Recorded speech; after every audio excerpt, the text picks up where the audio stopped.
I entered the Army when I was 15. And the reason I did is my mother had died when I was 3, and my dad died when I was 13. And I had to drop out of school to get work and go to school for half a day. And so I found out that the Army was taking people that were 17 and a half. And so I went to visit the recruiter, and he said, yeah, you have to get a birth certificate. So I went to the county to get my birth certificate. And in those days, they had a big ledger book, and somebody with nice writing put the information in. Well, they couldn't find mine. So I went back and I told the recruiter, I said, they don't have my birth certificate. No problem. He said, it happens all the time. And so he took me, and I went in and took basic training at Fort Knox, Kentucky, and as a tank crewman. But you went in at age 15? Yes, ma'am. And I got my training, and my first assignment was to an amphibious tank battalion at Fort Ord, California. And from there, we took a whole batch of vehicles, they were landing vehicle tracked is what they call them, LVTs. They weren't used much in Europe, but they were used a lot by the people in the Pacific. They were a small tank with tracks, and they actually pulled themselves through water. So we went to Europe, and we put these LVTs on the railroad flatbed cars, loaded them on the ships, and took them over to Belgian town of Antwerp. Now, what year was this? This was 44. So you were after the D-Day invasion. You Yes. were landing forces going straight into Europe. Yeah, right. And so we took them up to Antwerp and gave them to the British. And then we went back to Le Havre to the cigarette camps. I joined my unit, 740th Tank Battalion. They had gotten there about a month before me. So you were added to an existing unit. Yes.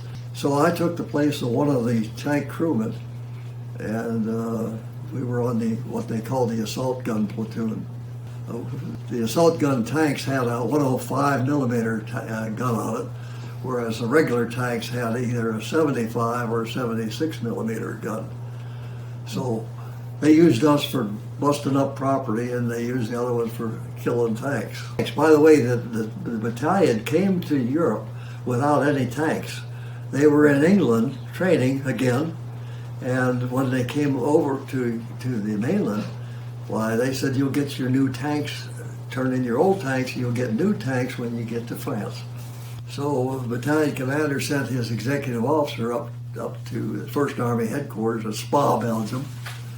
So the executive officer came back and he said, well, 1st Army said for you to go up to this town of Neuchâtel and keep order, and we'll tell you what to do, and we'll tell you when we need you and if we need you, but we don't think we're going to need you. 16th of December, we started hearing artillery in the distance, and we couldn't figure out what was going on.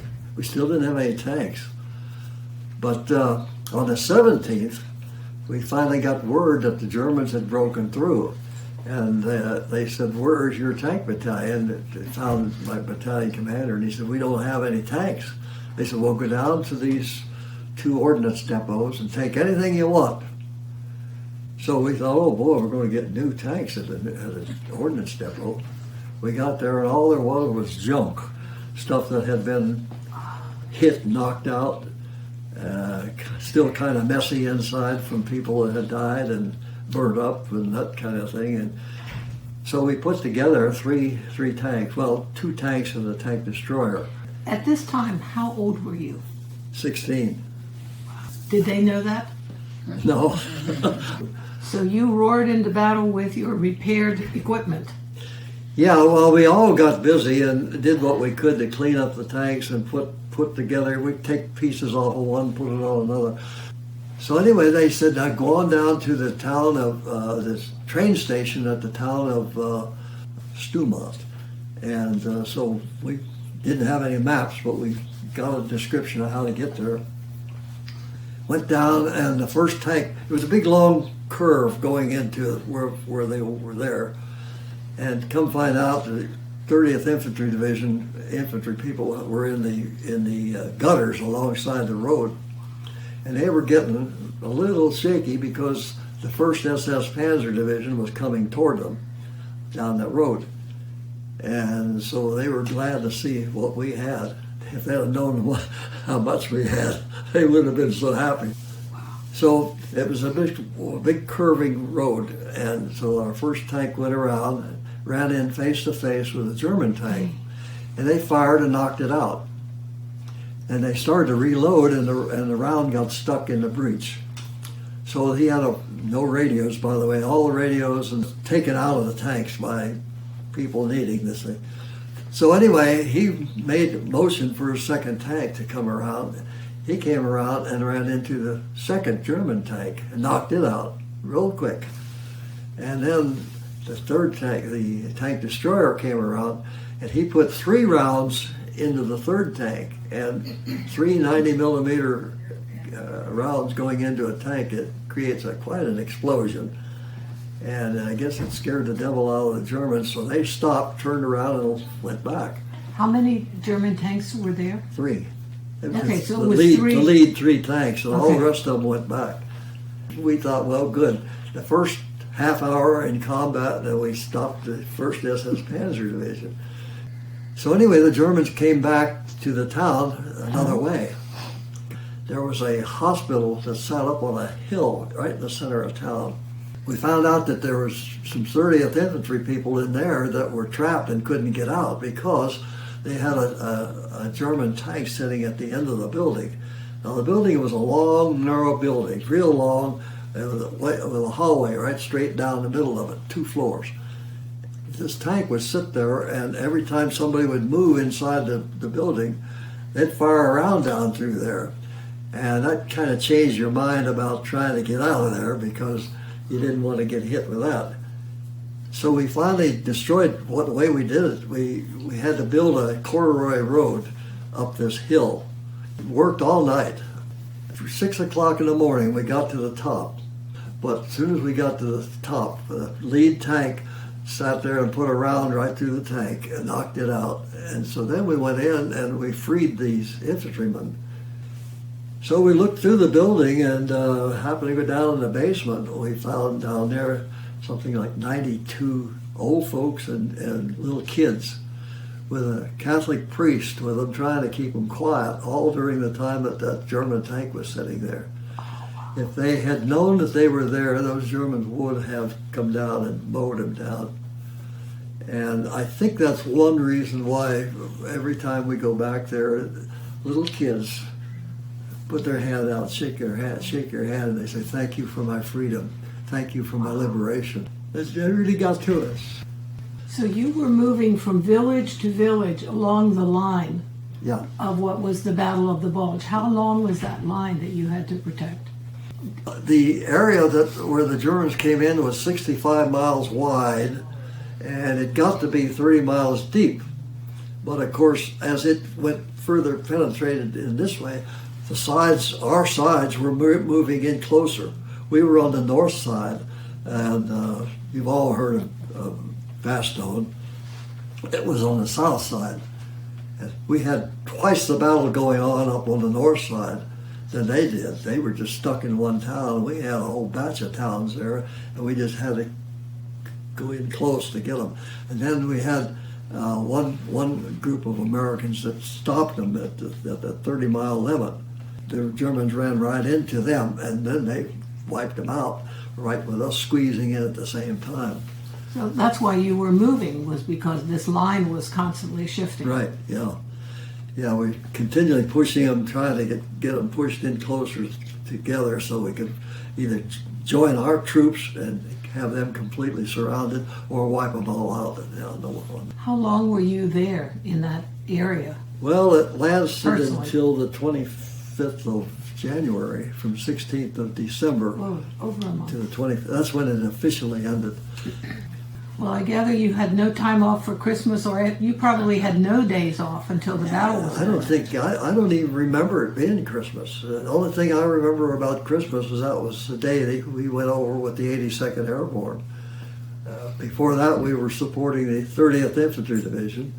82nd came up from France, and they had no tanks, and so we were free. They gave us to the 82nd Airborne. Great, I'm glad they did because we loved them.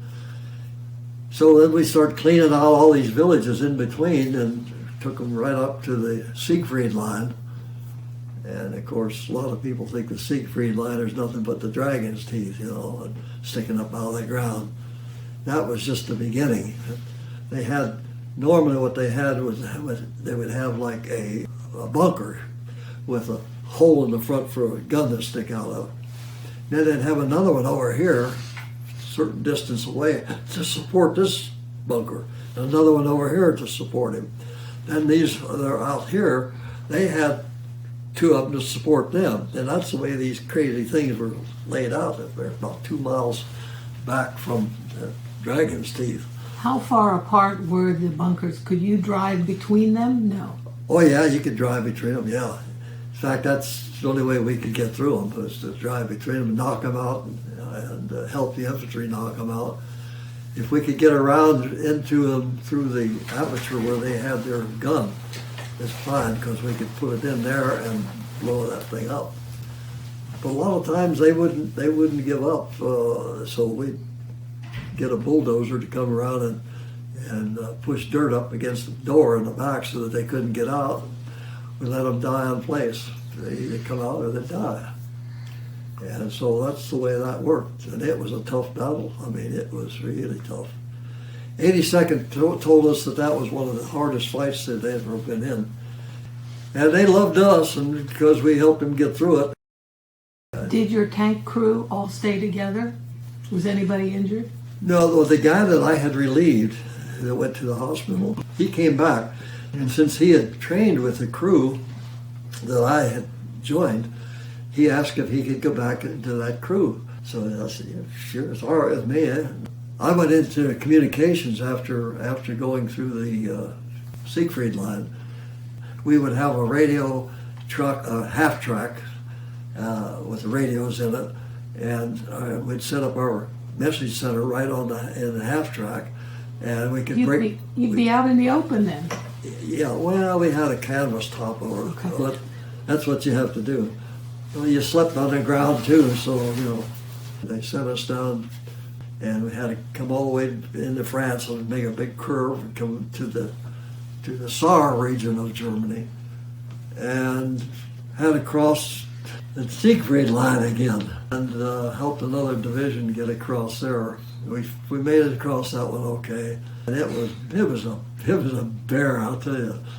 So anyway, we helped them take the town of Hamburg. Took that, and then they sent us back to the Rhine, and went up the west side of the Rhine to Bonn, turned north, and we got involved in the Ruhr Pocket. Got thousands of German prisoners in that sweeping movement. We ended up in Dusseldorf. They gave us 2 weeks off. So we finally got to take a shower and clean up our vehicles. That was the first time since Christmas? Yeah. So I would say 2 months. So we did smell a little strange. The next town over from Ludwigslust was the town of Woblin. And in between the two towns, there was a concentration camp there. So the 82nd had this miserable job of cleaning that up. And they asked us to bust down some of the fences with our tanks. So Were there any prisoners? Oh yeah, it was still, there was still some SS there too. They made the big mistake of staying there. If the prisoners didn't get them, the GIs did. When we left there, they told us, stop doing that and come on back on the main road and get going north, because we had to go up to help the British. So anyway, we finally got up north to the town of Schwerin, where we met the British. And the British didn't know why they needed us either. We found out a couple of years after, we were always wondering why they sent us up there. because the war ended. As soon as we got up there, the war ended. And we found out that the reason they sent us up there is because they thought it was a show of force and that it could keep the Russians from coming over and taking Denmark. It's where we ended the war. We stayed there for 2 weeks, and then they sent us down to our occupation areas. And that's where we stayed until July of '46, and they deactivated us and sent some of the guys home, moved everybody else. I went down to Bad Tolz, Germany, in the infantry, but I was still in communications, so that was a good deal.